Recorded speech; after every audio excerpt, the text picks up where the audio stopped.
नमः शिवाय। नमः शिवाय। नमः शिवाय। नमः शिवाय। नमः शिवाय। नमः शिवाय। ओम नमः शिवाय। ओम नमः शिवाय।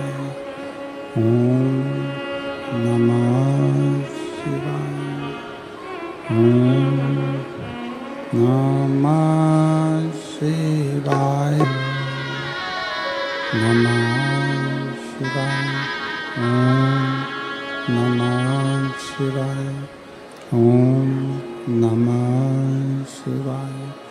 विश्वनाथ भगवान की जय। महाकालेश्वर भगवान की जय। ओमकारेश्वर भगवान की जय। कुबेरेश्वर महादेव की जय। हर हर महादेव। हर हर महादेव। हर हर महादेव। हर काशी विश्वनाथ पोकरदानी त्रिकालदर्शी कैलाशी विनाशी भगवान शिव, जिनकी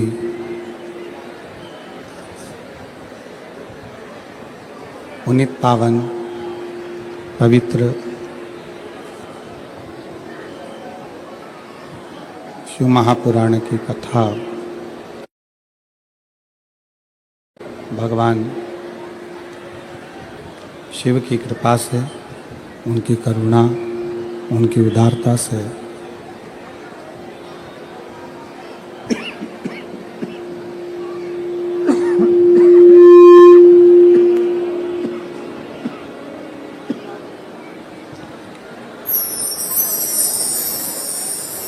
आप और हमको श्रवण करने का सौभाग्य प्राप्त हुआ है। बड़े भाग्यशाली हैं सभी शिव भक्त जो इस पवित्र पावन शिव महापुराण की कथा को श्रवण करने के लिए विराजमान हैं। ये पवित्र भूमि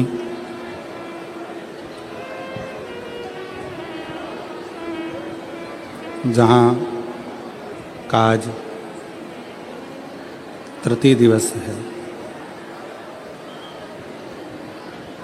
कथा मंडप में विराजमान सभी संत साधु ब्राह्मण जन, तपस्वी जन, साधक, उपासक, विद्वत जन जो इस पवित्र पावन शिव महापुराण की कथा का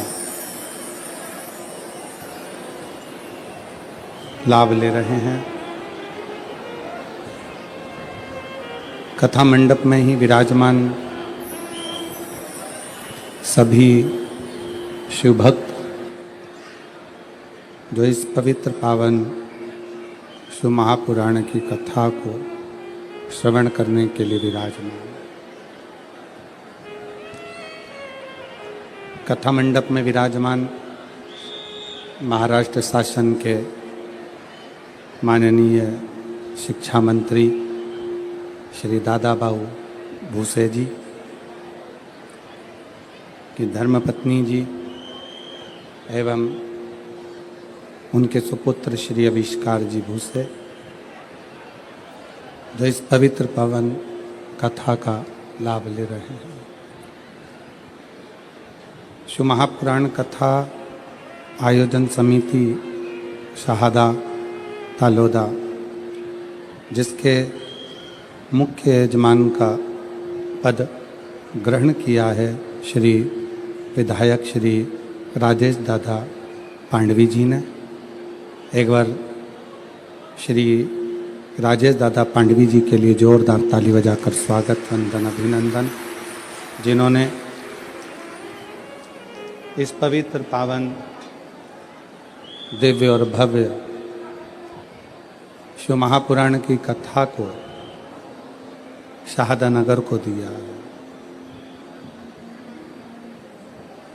और मैंने तेरे ही भरोसे बाबा, तेरे ही भरोसे हवा विच उड़ती जावागी बाबा, डोर तो छड़ी नामे कटी जावागी।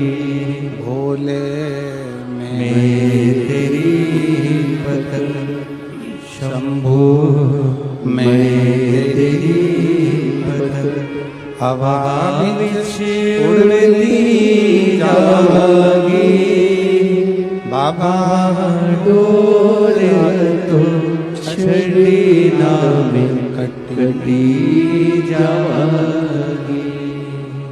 शिव कथा कर रही है, भगवान शंकर का चरित्र कर रहा, शिव महापुराण की कथा कर रहे। एक शिव भक्ति जब किसी जीव के हृदय में, किसी मानव के हृदय में प्रवेश करती है, तो वो शिव भक्ति कहीं ना कहीं व्यक्ति को पुनरपि जननम पुनरपि मरणम के प्रपंच से छुड़ा देती है और शिव से मिला देती है।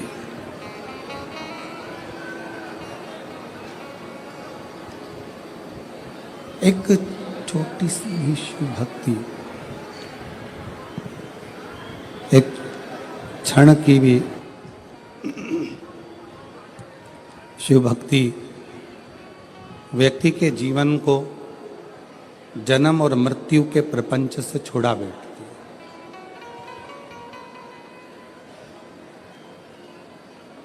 है। जगत गुरु शंकराचार्य जी ने भी अपनी वाणी में यही कहा कि भजन वो किया जाए जिससे हमारा जन्म और मरण का प्रपंच छूट जाए।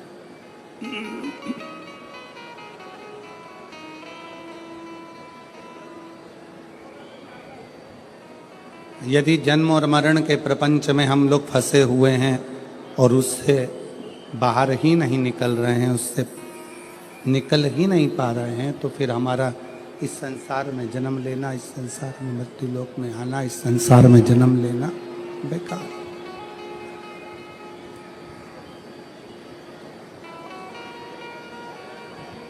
आप जितनी देर भगवान शंकर की भक्ति करें, थोड़ा क्लियर आवाज करिए, क्लियर, और प्रेशर बढ़ाओ थोड़ा। आप जितनी देर भगवान शंकर की भक्ति करें, ये विचार कर कर करें कि हम जन्म और मृत्यु के इस प्रपंच से छूट जाए।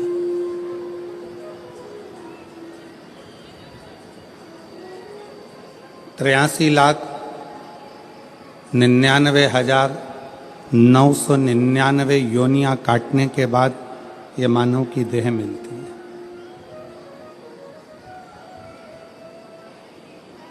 और ये 84 लाखवें नंबर की है।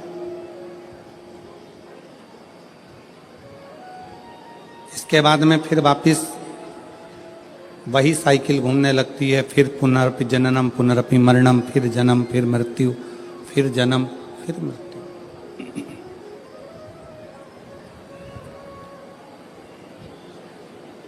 और कितनी बार जन्म लेंगे, कितनी बार हम मृत्यु लोक में, कितनी बार हम मृत्यु लोक में जन्म लेंगे, कितनी बार हम मरेंगे, फिर जन्म लेंगे, फिर मरेंगे, कितनी बार।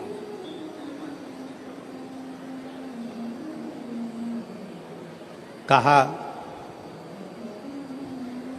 स्कंद पुराण में नागर खंड में एक बड़ा सुंदर संवाद आता है।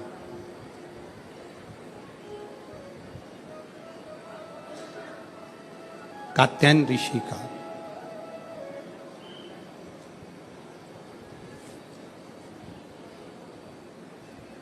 स्कंद पुराण के नागर खंड में कात्यायन ऋषि का चरित्र आता है कि कात्यायन ऋषि ने भगवान शिव और मां आद्य शक्ति की साधना करी।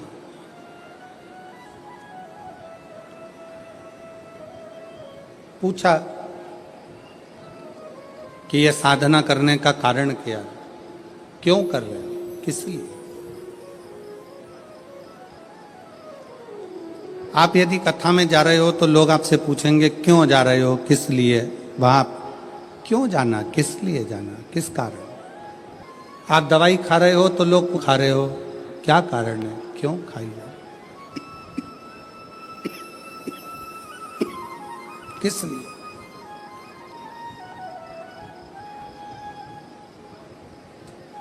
तो स्कंद पुराण का नागर खंड कहता है कि कात्यायन ऋषि भगवान शंकर की और मां आद्य शक्ति की आराधना कर रहे हैं, दोनों की। पूछा, देव ऋषि नारद ने आकर पूछा कि कात्यायन जी आप क्यों आराधना कर रहे हो, किस लिए?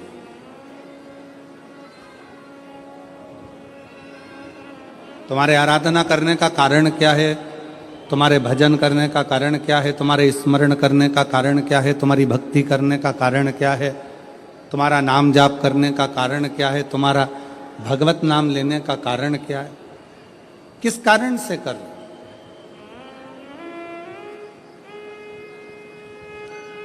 कात्यायन ऋषि बोले कि मैं बार बार जन्म ले रहा हूं, फिर मर रहा हूं, फिर जन्म ले रहा हूं, फिर मर रहा हूं, फिर मेरे प्राण छूट रहे हैं, फिर जन्म ले रहा हूं। ऐसा करते करते मेरे ना जाने कितने कितने जन्म निकल गए, पर मेरी गति नहीं हो पाई।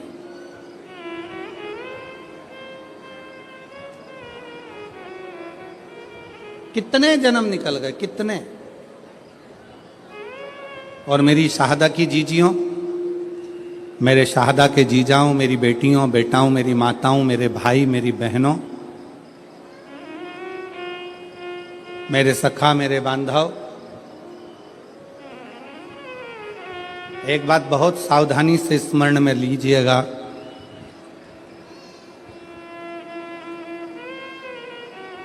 अगर आपके दिल में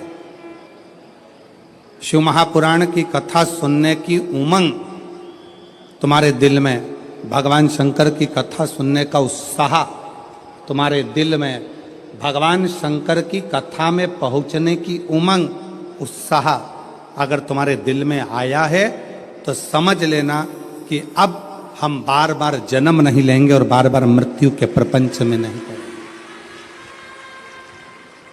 अब हमें शिव मिल गया, अब हमें शंकर मिल गया, अब हमें शिव की प्राप्ति हो गई।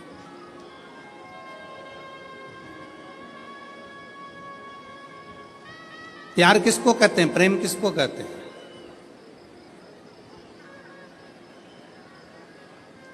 प्रेम की परिभाषा क्या है? प्रेम किसको कहते हैं कि जिससे मिलने के लिए उत्साह बढ़ता जा, उमंग बढ़ती जा, दिल में तमन्ना, उत्साह, उमंग बढ़ती चली जा रही।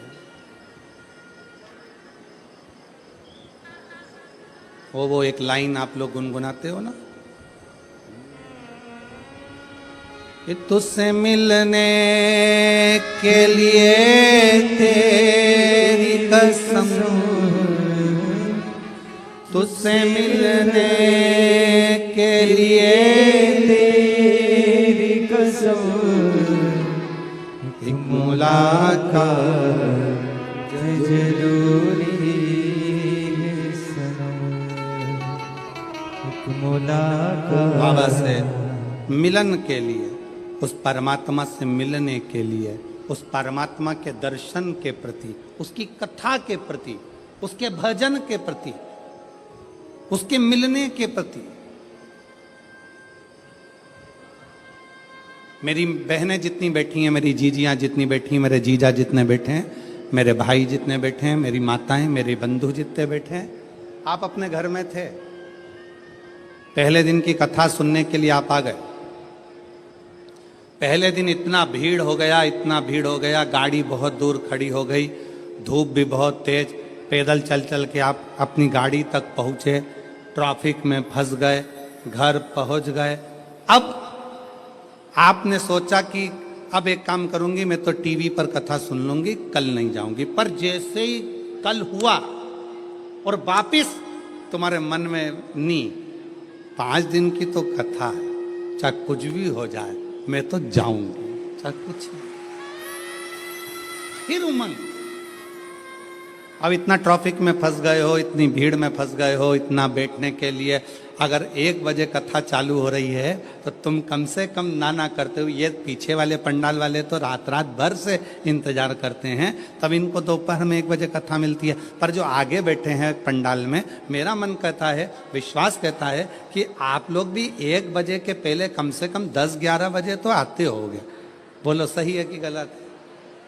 11 बजे 10 बजे तो पहुंचते होगे कि हमको जाना है, आगे बैठना है, जाना है, आगे बैठना है। अब तुम अगर सोचते कि हमने 1 दिन की कथा सुन ली, बाकी के दिन टीवी पे सुनेंगे, अगर घर पर पहुंचने के बाद दूसरे दिन की फिर ललकता जाग जाए, दूसरे फिर दिन की फिर तमन्ना जाग जाए, तो समझ लेना कि शंकर से स्नेह बढ़ गया है, पिता से प्रेम बढ़ गया है, और पिता से मिलने की ललकता बढ़ गई, पिता के प्रति जागरूकता बढ़ा, पिता की।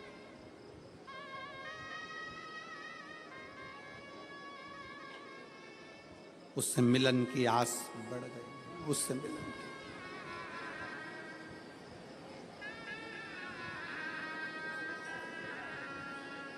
आपको मालूम है, लंका का राजा रावण शंकर भगवान के कैलाश पर्वत को क्यों उठा रहा था? किस लिए? उसके रास्ते में जाने में दिक्कत हो रही थी, इसलिए। पुष्पक विमान पर बैठकर रावण जा रहा था और कैलाश के ऊपर से विमान उड़ नहीं पा रहा था, तो नीचे आकर खड़ा हो गया और गुस्से में उसने कैलाश पर्वत को उठाना प्रारंभ कर दिया। नहीं,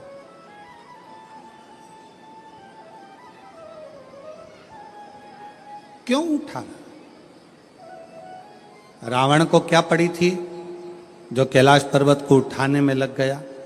रावण को क्या पड़ी थी जो भगवान शंकर के शिवलिंग को लेकर लंका में जा रहा है और भगवान शिव के शिवलिंग में वजन बड़ा भूमि पर रखा, बाबा बैद्यनाथ के रूप में स्थापित हो गया? क्या पड़ी थी?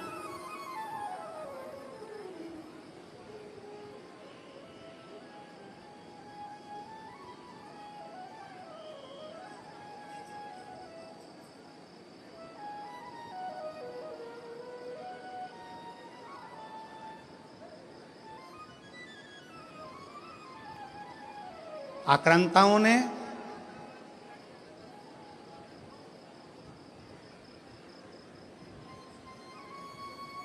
इन विधर्मियों ने सबसे ज्यादा अगर कोई मंदिर तोड़े हैं तो शंकर जी के तोड़े। आक्रांताओं ने, विधर्मियों ने सबसे ज्यादा आक्रमण अगर किसी मंदिरों में करा है तो वो शंकर जी के मंदिर पर करा, शिव मंदिर।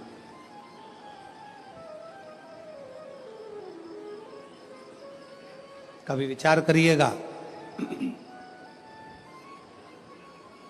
कभी स्मरण करिएगा आप, विचार करिएगा आप कि रावण में ऐसा क्या था कि रावण भगवान शंकर के कैलाश पर्वत को उठाने में लग गया, भगवान शंकर के शिवलिंग को ले जाने में लग गया। आखिर वो कैलाश पर्वत में, वो शिवलिंग में ऐसा क्या है जिसको वो उठाना चाहता है, जिसको वो उठा?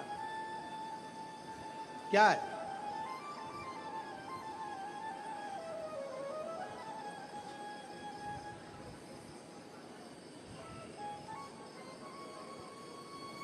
शिव महापुराण की कथा कहती है, रावण ने अपने भाई कुबेर को सताकर कुबेर के सिंहासन को छुड़ा लिया।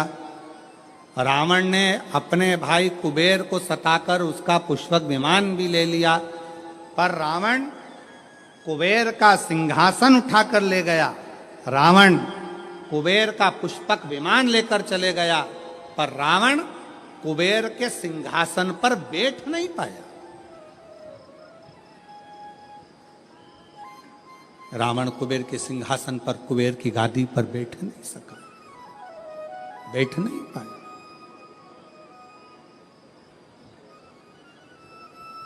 देवर्षि नारद निकल कर जा रहे थे, लंकापति रावण को देखा, रावण से पूछा क्या कर रहे हो? रावण कहने लगे कि मेरे को एक बात समझ में नहीं आती कि मैंने सारे इंद्र के सिंहासन को अपना बना लिया, देवताओं के सिंहासन को अपना बना लिया, सारे ग्रहों को अपने अनुकूल कर लिया, पर एक बात समझ में नहीं आती कि ये कुबेर का जो राज्य है, कुबेर का जो सिंहासन है, कुबेर का जो राज्य है, कुबेर का जो सिंहासन है, कुबेर का जो पद है, कुबेर की जो प्रतिष्ठा है, कुबेर का जो वैभव है, कुबेर का जो धन है, रावण कहता है ये मुझे कैसे प्राप्त हो, उसको मैं पाऊं कैसे, वो मुझे मिले कैसे, वो मुझे प्राप्त कैसे हो?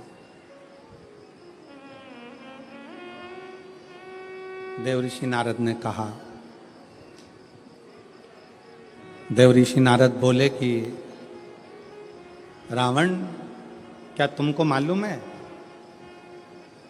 कि कुबेर की सत्ता, वैभव, लक्ष्मी, धन, संपदा कहां पर है? रावण ने पूछा, आप बताओ नारद जी की वो सत्ता, वो वैभव, वो पद, वो प्रतिष्ठा कहां है? देवऋषि नारद के मुख से निकल गया कि जो कैलाश पर्वत है, जिस पर्वत पर भगवान शंकर विराजमान होते हैं, उस पर्वत के ठीक नीचे कुबेर का पद, कुबेर की प्रतिष्ठा, कुबेर का वैभव, कुबेर की लक्ष्मी, कुबेर का धन, सब कैलाश पर्वत के नीचे।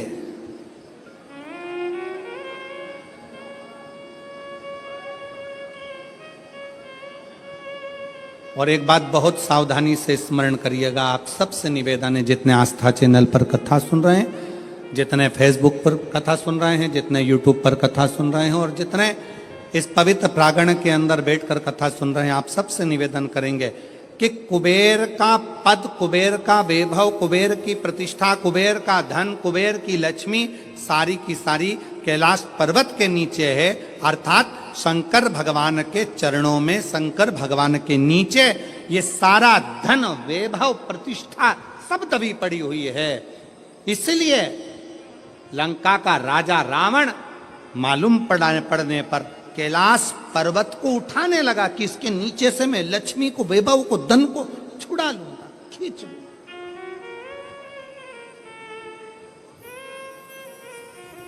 पर वो मिलता नहीं है, पर वो प्राप्त नहीं हुआ, पर वो मिला नहीं। फिर रावण ने विचार करा, रावण ने फिर विचार करा कि अगर ये कैलाश पर्वत नहीं उठ रहा तो मैं समय आने पर लंका में शंकर भगवान को लेकर जाऊंगा। शिवलिंग लेकर जाने लगा तो भी वो शिवलिंग आखिरी में इतना बोझ हो गया, इतना वजन हो गया कि उसको भूमि पर रख दिया, ले जा नहीं सका। मेरी जीजियों, एक बात याद रखना, शंकर भगवान के चरणों में, भगवान शंकर के नीचे, भगवान शंकर के शिवलिंग के नीचे, भगवान शंकर के मंदिर में, शिवालय में, देवालय में, शिव महापुराण में, शंकर के चरणों में स्वयं वैभव, स्वयं लक्ष्मी, स्वयं धन, स्वयं प्रतिष्ठा सदा विराजमान रहती है।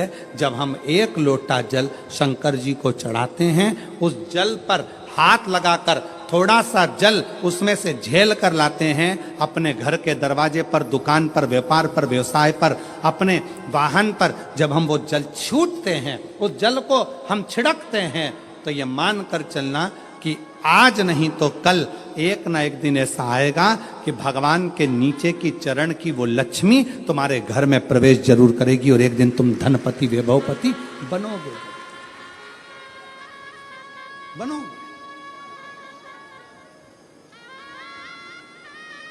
और शंभु शरणे पड़ी मांगू घड़ी रे घड़ी दुख काटो दया करी दर्शन आपो। शंभु शरणे पड़ी मांगू घड़ी दुख काटो दया करी दर्शन आपो। शिव जी को एक लोटा जल चढ़ाना मतलब अपने दुख को समाप्त करना और सुख की राह खोल देना, ये शिव महापुराण की कथा कहती है। एक लोटा जल हमारे दुख को समाप्त करता है और सुख का मार्ग खोल देता है।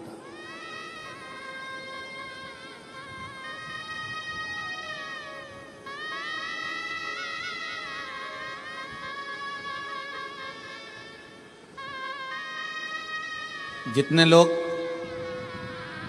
यहाँ आज लगभग 5 लाख से ऊपर शिव भक्त यहाँ पर बैठे हुए हैं। पंडालों की कैपेसिटी से ज़्यादा भरे पड़े, जितने अंदर उससे ज़्यादा बाहर अपना अपना चादर छाता लगा लगा कर लोग बैठे हुए हैं। कुछ गाड़ी के अंदर बैठकर कोई कहीं कोई पेड़ों की छाँव में, कोई बिल्डिंगों की छाँव में, जहाँ तहाँ लोग बैठे बैठे।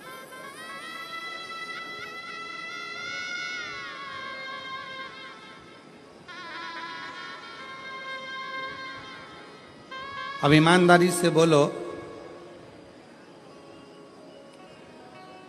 अगर मेरा बाबा तुमको कुछ नहीं देता तो तुम इतने लाखों की संख्या में शहादा आते क्या?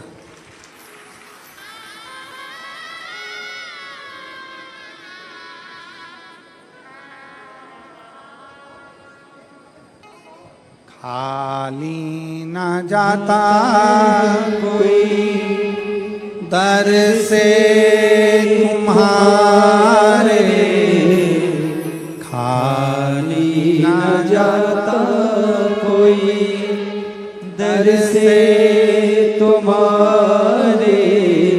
मैं खड़ी हूँ नदी पारे फंसा, अपने हृदय से लगा लो गिरा जा रहा हूँ, उठा लो भोले अपने दर से अब तो न टालो, गिरी जा रही हो, उठा लो भोले अपने दर से अब तो न टालो, गिरा जा रहा हो, उठा लो। अगर भगवान भोलेनाथ नहीं देते तो यहाँ कौन आता? कौन आता? कृपा की ना होती जो आदत तुम्हारी, तो सुनी ही रहती अदालत तुम्हारी। जो गरीबों के दिल में जगह तुम ना पाते तो किस दिल में होती इबादत तुम्हारी। ये तुम्हारी ही कृपा है, तुम्हारी।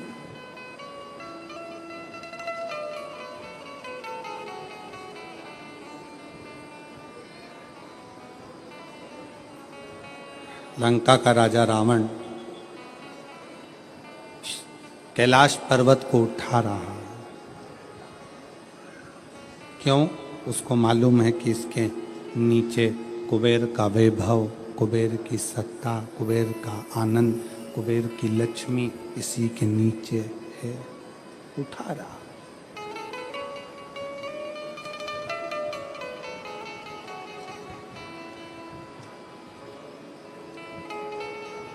उठा नहीं कैलाश पर्वत, हिला नहीं कैलाश पर्वत, उठ ही नहीं पाया कैलाश पर्वत, नहीं। फिर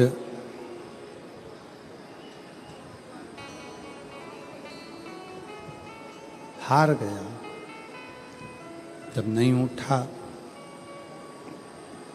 हाथ दब गया, हार गया।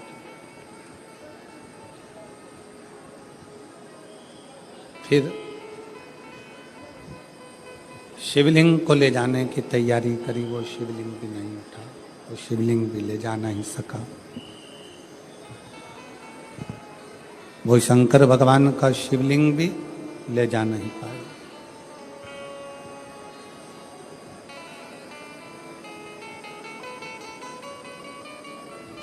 इन हाथों की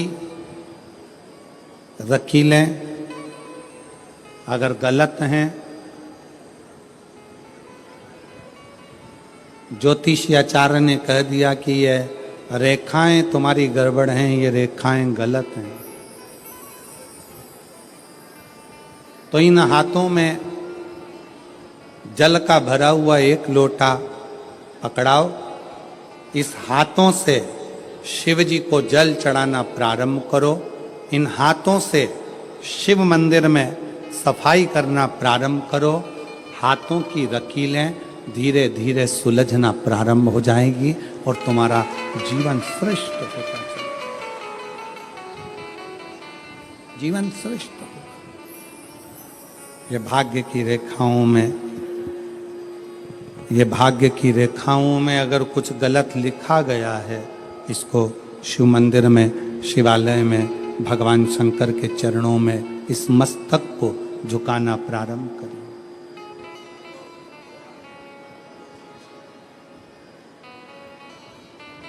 सुलझना प्रारंभ।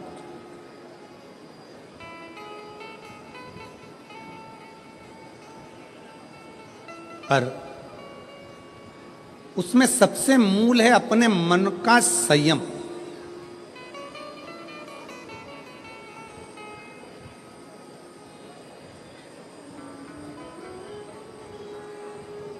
अपने मन का संयम। एक प्रश्न आपसे करेंगे, उत्तर दीजिएगा। एक तरफ शैतान है, राक्षस है, और दूसरी तरफ समुद्र है। आपसे कहा जाए कि इन दोनों में से एक को चुन लीजिए। एक तरफ समुद्र है, दूसरी तरफ राक्षस शैतान है, आप क्या चुनोगे? उत्तर दो।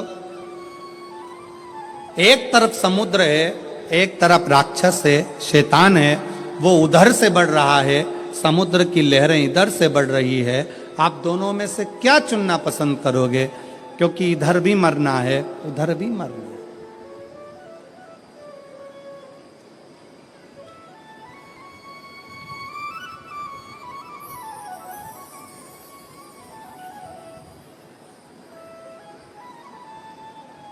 क्या चुनो?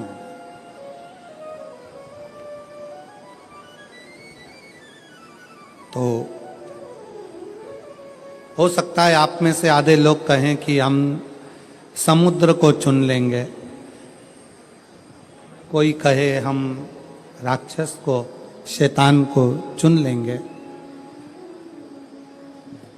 परशु महापुराण की कथा कहती है कि समुद्र कितना गहरा है ये आपको मालूम नहीं है, पर वो राक्षस, वो शैतान कैसा है ये आपको मालूम है।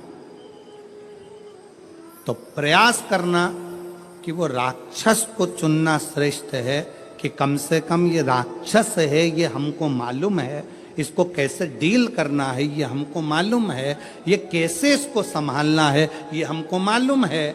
हम उस राक्षस को छोड़कर अगर समुद्र के पास जाएंगे, दिख तो अच्छा रहा है, लहरें भी अच्छी लग रही है, पर यह कितना गहरा होगा और कितनी गहराई में ले जाएगा और कब समाप्त कर देगा पता नहीं चल पाएगा, पता नहीं चल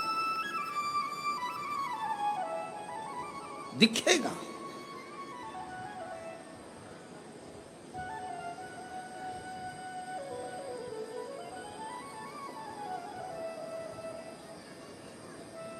एक बहुत अच्छी कथा आती है। एक गांव का व्यक्ति अपना गांव छोड़ रहा है। क्यों? उसकी फैक्ट्री थी, बिक गई, उसका व्यापार था, बंद हो गया, परिवार वाले भी उसको चोट दे दी, परेशान कर दिया।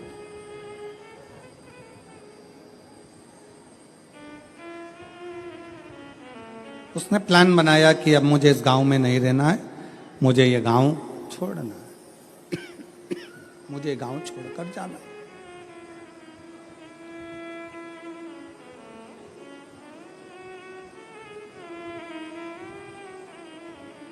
पूरा फैक्ट्री बेच दिया, घर बेच दिया, जमीन बेच दी, सब कुछ बेचकर धन एकत्रित करा, घोड़े पर बैठ गया, घोड़े पर बैठकर और सब बेचकर परेशान होकर वहां से चल दिया।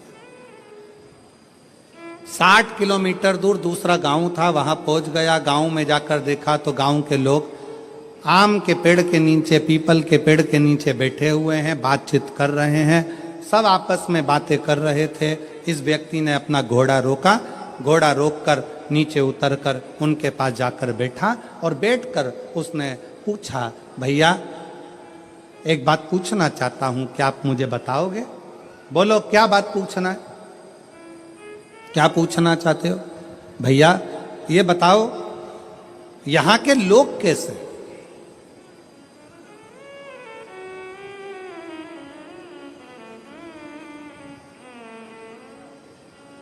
गांव के लोगों ने पूछा तुम कहां से आए हो?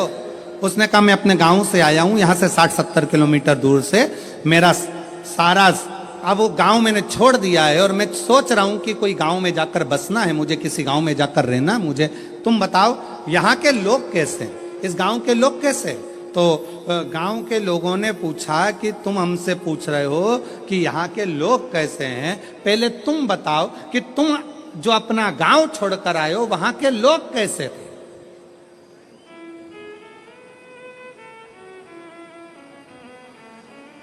उस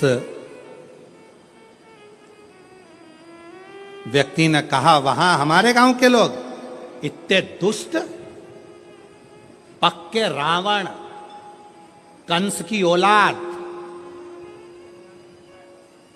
इतने गंदे, इतने गंदे पूछो मत।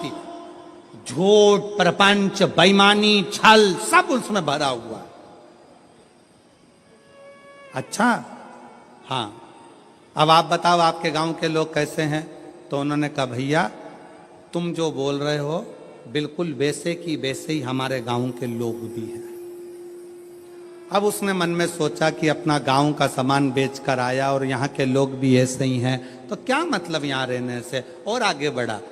200 किलोमीटर दूर आगे जाने पर फिर एक गांव में पहुंचा। एक गांव में पहुंचा तो वहां पर लोग बैठे हुए थे, बातचीत कर रहे थे। ये उतर कर फिर गया, इसने जाकर पूछा क्यों भैया क्या बात है? गांव के लोगों ने पूछा तुम कौन हो? मैं 200 किलोमीटर दूर मेरा गांव था, सब कुछ बेचकर मुझे बसना है, कोई अच्छा गांव ढूंढ रहा हूं। अच्छा तो अब ये बताओ कि आपके गांव के लोग कैसे हैं? उसने कहा हमारे गांव के लोग, हाँ पहले ये बताओ कि तुम्हारे गांव के लोग कैसे थे? घोड़े पर बैठा हुआ व्यक्ति ने कहा मेरे गांव के लोग, हाँ। उसने विचार करा, अभी पहले वालों को बताया ऐसा ऐसे थे, इसने अब अपनी बात को पलट दिया और यहां पर बोला मेरे गांव के लोग एकदम संत तुकाराम जैसे, मेरे गांव के लोग एकदम संत नामदेव जी जैसे, मेरे गांव के लोग मीराबाई जैसे, मेरे गांव के लोग तुलसीदास जैसे, मेरे गांव के लोग तो इतने धर्मात्मा, इतने पुण्यात्मा, इतने भजन करने वाले, इतना कीर्तन करने वाले, इतना मंत्र जाप करने वाले, मेरा गांव का लोग इतना सत्यवादी, पूछो मत। इतने में फिर इसने पूछा, अब बताओ तुम्हारे गांव के लोग कैसे हैं? तो सारे गांव वाले एक जैसे बोले, बस हमारे गांव के लोग भी तुम जैसा बता रहे हो ना, बिल्कुल वैसे की वैसे ही है। हमारे गांव के लोग भी धर्मात्मा है, हमारे गांव के लोग भी पुण्यात्मा है, हमारे गांव के लोग भी सत्कर्मी हैं, हमारे गांव के लोग भी संत तुकाराम जी जैसे हैं, हमारे गांव के लोग भी संत नामदेव जी जैसे हैं, हमारे गांव के लोग भी मीराबाई जैसे हैं। तब उस व्यक्ति के दिमाग में आया कि ये बिल्कुल सत्य है। आप कितने भी गांव बदल लो, आप अपनी कितने भी घर बदल लो, आप अपने रिश्तेदार को छोड़कर दूसरे शहर में जाकर बस जाओ, तुम जैसे होगे वैसे ही दुनिया के लोग मिलेंगे। आप अच्छे हो तो दुनिया अच्छी मिलेगी। कितने बदलोगे? शहादा छोड़ा, पूना चले गए, पूना छोड़ा, मालेगांव चले गए, मालेगांव छोड़ा, लातूर चले गए, लातूर छोड़ा, नागपुर चले गए, नागपुर छोड़ा, मुंबई चले गए, और वहां पर भी जाकर के हम तो जैसे थे, हमारे गांव के लोग जैसे पहले थे, जैसे हमारे आसपास के लोग ईर्ष्या रखते थे, जैसे हमारे गांव के लोग वैसा करते थे, वैसे की वैसे यहां मिल रहा है। उसका कारण क्या है? ना शहादा बुरा है, ना मालेगांव बुरा है, ना पुणे बुरा है, ना नागपुर बुरा है, ना भोपाल बुरा है, ना इंदौर बुरा है। बुरा कौन है?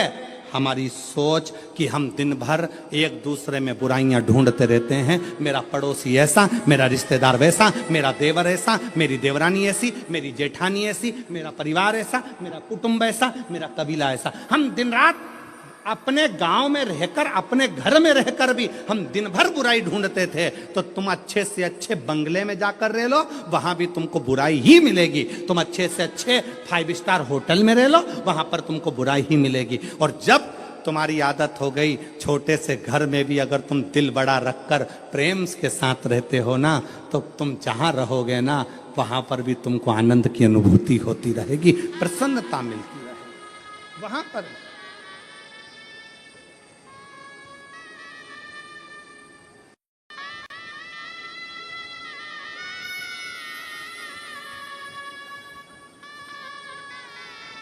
वो कहते, जो जैसी भावना लाया वो वैसा ही फल पाया।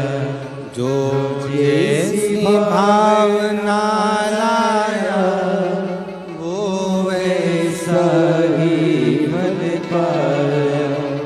नहीं खाली उसे लौटाया, वो मन ही मन हर्षाया। और कर दिया मालामाल काशी वाले ने, लुटा दिया भंडार काशी वाले ने, लुटा दिया भंडार काशी वाले। इस भावना से, जैसी सोच लेकर, जैसा विचार रखकर, जैसा व्यवहार रखकर आप आओगे, वैसा सुख आपकी जिंदगी का एक पत्र है। देखिए,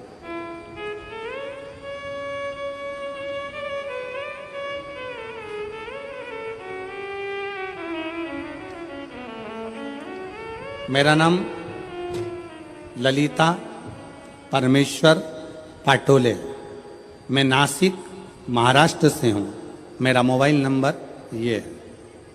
मेरा नाम ललिता परमेश्वर पाटोले, मैं नासिक महाराष्ट्र से हूँ। मेरा मोबाइल नंबर ये है। कहीं बैठी हो तो हाथ हिला सकती हैं, और अगर कहीं बैठी हो तो बेलपत्र लेने के लिए आ सकती हैं। बाबा, मेरे पति, पत्र को आप लोग एलईडी पर पढ़ सकते हैं। कहीं एलईडी है उन पर पत्र चल रहा है, एलईडी पर पत्र पढ़ सकते हैं। बाबा, मेरे पति आर्मी से रिटायर हैं। वे अब रिक्शा चलाते हैं और पढ़ाई भी करते हैं।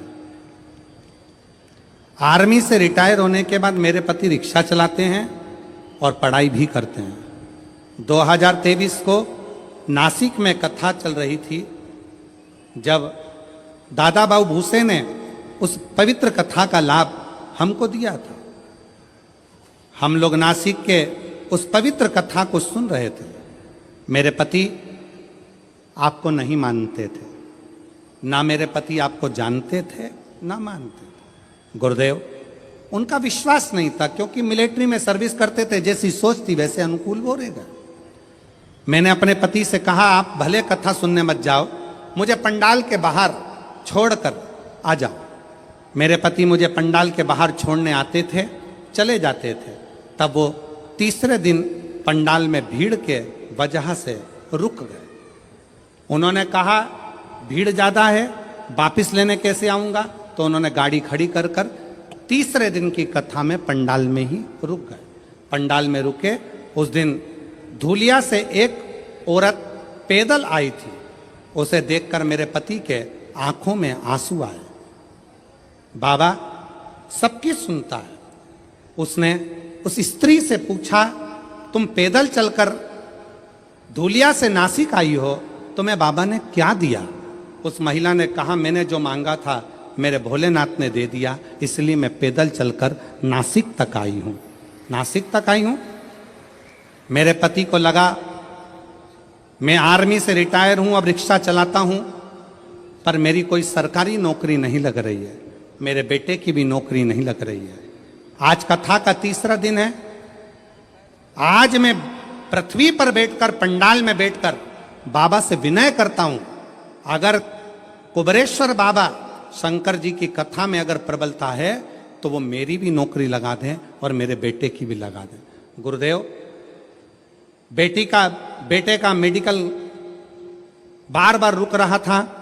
नासिक में उसका मेडिकल होने वाला था और मेरे पति ने तीसरे दिन की कथा में बाबा से गुहार लगाई। लोग कहते हैं कि यह शिव महापुराण का पंडाल है। मेरे पति ने कहा, वो सियोर वाला महाराज इतना दमदारी से बोलता है, मतलब शिव पुराण की कथा में शंकर खुद कथा करता है, अगर उसके सामने बैठकर बोला जाए तो बाबा सुनता जरूर है। मेरे पति ने गुहार लगाई और बाबा से प्रार्थना कर कर मेरे पति कथा सुनकर आ गए। जब पूरी कथा हो गई, कथा सुनकर हम लोग घर आए। घर आने के बाद मेरे बेटा एक एग्जाम दे रहा था। एग्जाम का रिजल्ट जिस दिन हम घर पर आए शाम को, उसी दिन बेटे का शाम को फोन आ गया कि पिताजी मेरा सिलेक्शन आर्मी में हो गया, बाबा की कृपा से मैं सिलेक्ट हो गया। गुरुदेव, आर्मी में तो सिलेक्ट हो गया। मेरे पति बोले, एक बार सीहोर जाना है, वहां पर जाकर बाबा से अर्जी लगाना है। कथा सुनी। 15 दिन बाद सीहोर पहुंच गए। सीहोर में कंकर शंकर की पूजन कर कर कहा, बाबा तूने मेरे बेटे की तो नौकरी लगा दी, बस मैं बचा हूं, आर्मी से रिटायर हुआ हूं, रिक्शा चलाता हूं, तू मेरी और नौकरी लगा दे। बाबा की ऐसी कृपा हुई कि बाबा की कृपा से आज ऐसी करुणा, सीहोर से आने के बाद 3 महीना भी पूरा नहीं हुआ और बाबा की कृपा से मेरा बॉम्बे के अंदर मेरा सिलेक्शन जेल के प्रहरी के रूप में हो गया और मैं बाबा को यहाँ प्रणाम करने के लिए आया हूँ। मेरे बेटे की भी फोटो लगा रहा हूँ और मेरी भी फोटो लगा रहा हूँ, दोनों की लगा रहा हूँ। अब बेटे की फोटो देखो जिसका मिलिट्री में हुआ और जेल प्रहरी के रूप में जिनका हुआ रिक्शा चलाते चलाते, उनकी भी फोटो उन्होंने खुद की लगाई। एक बार जोरदार ताली बजाकर साथ बताएं। एक लाइन अच्छी लिखी है,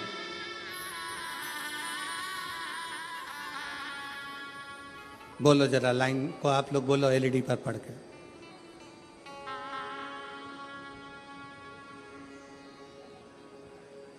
बोलो बोलो जरा टीवी पर देख के बोलो। कब से खड़े हैं झोली पसार, क्यों ना सुने तू मेरी पुकार, मुझे तेरा ही सहारा दे, मेरे भोले बाबा, मुझे तेरा ही सहारा दे।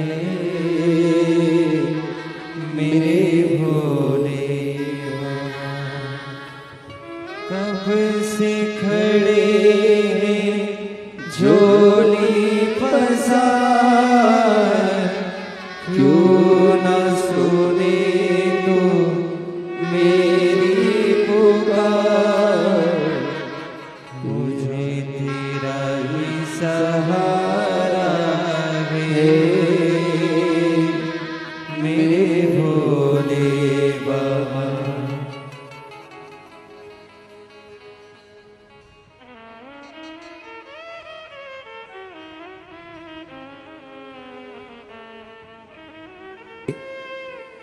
पुनः वापिस नौकरी लगी, बेटे की भी नौकरी लगी। एक बार जोरदार ताली बजाकर स्वागत करिए। और मुझे तेरा ही सहारा है, मेरे भोले बाबा। मैंने तुझे ही पुकारा है, मेरे भोले बाबा। दिल से उसको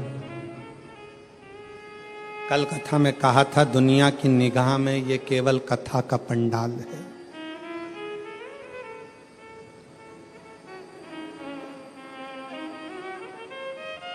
दुनिया की निगाह में केवल ये शिव महापुराण की कथा का पंडाल है, पर हम कहते हैं ये केवल कथा का पंडाल नहीं, आपकी किस्मत खोलने की चाबी का पंडाल है, जहां किस्मत खोलने की चाबी मिलती है।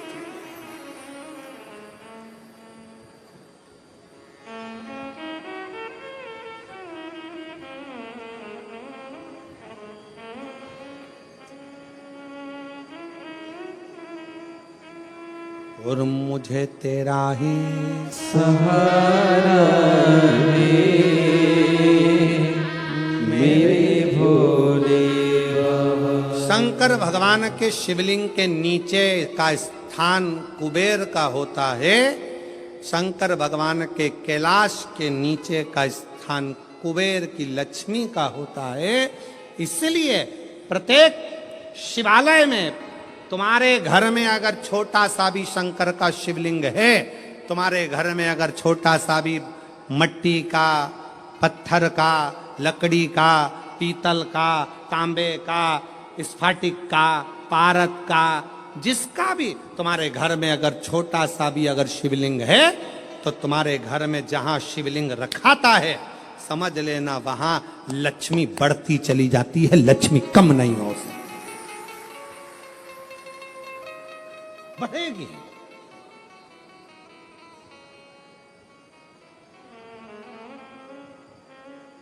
बस दो चीजों का स्मरण रखिए, एक अपने खानदान का, दूसरे अपने खान पान का।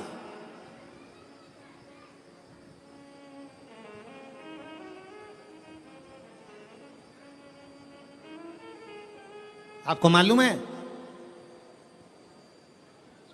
जब अंग्रेजों ने भारत पर हुकूमत करी है, तो उन्होंने विचार करा सबसे पहले कि करा क्या जाए, भारत के लोगों को अपना गुलाम कैसे बनाया जाए। तो उन्होंने सबसे पहला प्रयास करा कि इनके खानदान मिटाए जाएं। जो राजसी खानदान थे, जितने जितने राजा हुआ करते थे, उन राजाओं के रजवाड़ों को, उन राजाओं के घरानों को तोड़ने का प्रयास किया गया। पहले खानदान तोड़े हैं, और जब राजाओं के खानदान नहीं टूट पाए, जब राजघराने नहीं टूट पाए, फिर इन्होंने खान पान तोड़ा। खान पान क्या? गलत तरह का भोजन विदेश से बुलाते थे और भारत के लोगों को वो गलत तरह का भोजन कराते थे। भारत में रहने वाला सनातनी कभी भी नॉनवेज छूता नहीं था।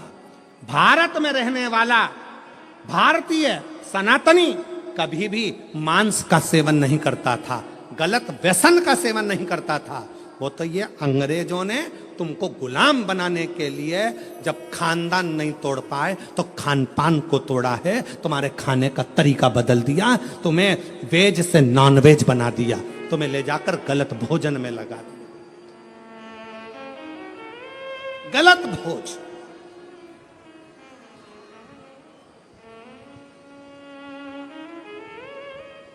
क्यों इतनी बीमारियां पनप रही हैं? इतनी बीमारियां होने का कारण क्या है? और देखो, प्रकृति अपना रंग दिखाती है। जिन जिन देशों में जिंदा जिंदा जीवों को तलकर तड़फा तड़फा कर मारते हैं, उन देशों की हालत आज देख लो कि ऐसा भूकंप आया कि बिल्डिंगें धाती चली गई और कितने लाख, कितने लोग उस बिल्डिंग में दब दब के मर गए। लोगों को मालूम तक नहीं है कि कितने मर गए, कितने मरे।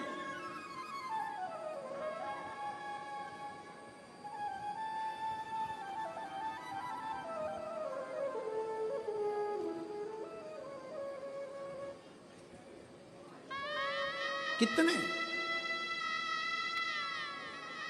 इसलिए निवेदन है, थोड़ा सा अपने आप को सुधारने का प्रयास करिए। थोड़ा सा, ज्यादा नहीं, थोड़ा सा।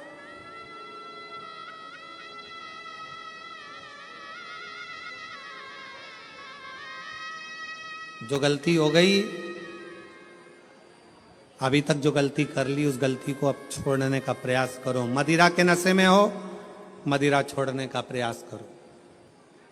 गलत भोजन के चक्कर में हो, छोड़ने का प्रयास करो।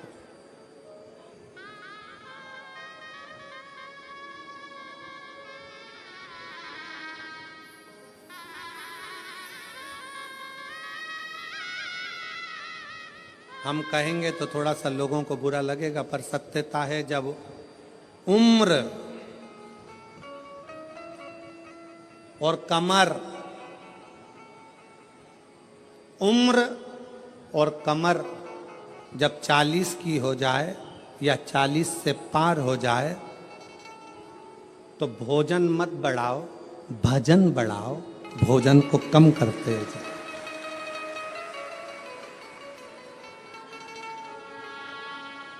जम के बोलो जरा, क्या? उम्र और, अरे अरे अच्छे से बोलो, उम्र और कमर जब 40 की हो जाए तो भोजन की मात्रा नहीं बढ़ाना है, भजन की मात्रा बढ़ाना है। भोजन की मात्रा कम करो और भजन की मात्रा को बढ़ाते चलो, बढ़ाते चलो। विठल विठल विठला, बढ़ा।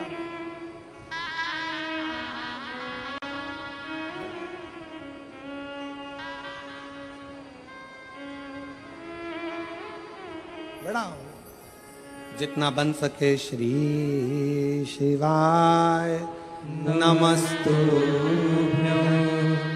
श्री शिवाय नमस्तुभ्यं, श्री शिवाय नमस्तुभ्यं, श्री शिवाय नमस्तुभ्यं। भजन की मात्रा को बढ़ाना, प्राण को, भोजन को कम कर दो, गलत भोजन कम कर दो, व्यसन कम कर दो।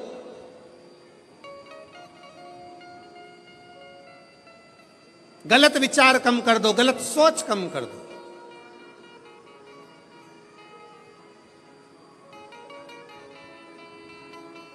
कल एक भैया प्रश्न कर रहे थे, गुरुजी भगवान विष्णु अपने शरीर पे राख नहीं लगाते, राखोड़ी नहीं लगाते, भस्म नहीं लगाते। भगवान ब्रह्मा अपने शरीर पर राख नहीं लगाते, भस्म नहीं लगाते, राखोड़ी नहीं लगाते। इंद्र नहीं लगाते। 33 कोटि देवता कोई अपने शरीर पर राख नहीं लगाता, भस्म नहीं लगाता। केवल शंकर जी क्यों लगाते? हमने उससे कहा, इतनी सी बात तो तू तेरे घर वालों से पूछ लेता कि बर्तन को राख से क्यों मांजा जाता है। बोलो दी जी जी, जम के बोलो। बर्तन अच्छा है, साफ है, तो तुम उसको राख से मांजोगी क्या? जम के बोलो जरा। नहीं, बर्तन अच्छा है, साफ है, तो उसको आप राखोड़ी से मांजोगी, साफ करोगी? नहीं। बर्तन को राख से कब मांजा जाता है? जब उसमें थोड़ी सी झूठन लगने लगे तो बर्तन को राख से साफ किया जाता है। मेरे शंकर भगवान ने सबको प्रेरणा दी है कि लोभ, आसक्ति, तृष्णा, वासना और ये अपनों की झूठन जब अपने पर लगने लगे तो तन पर थोड़ी सी भस्म चढ़ा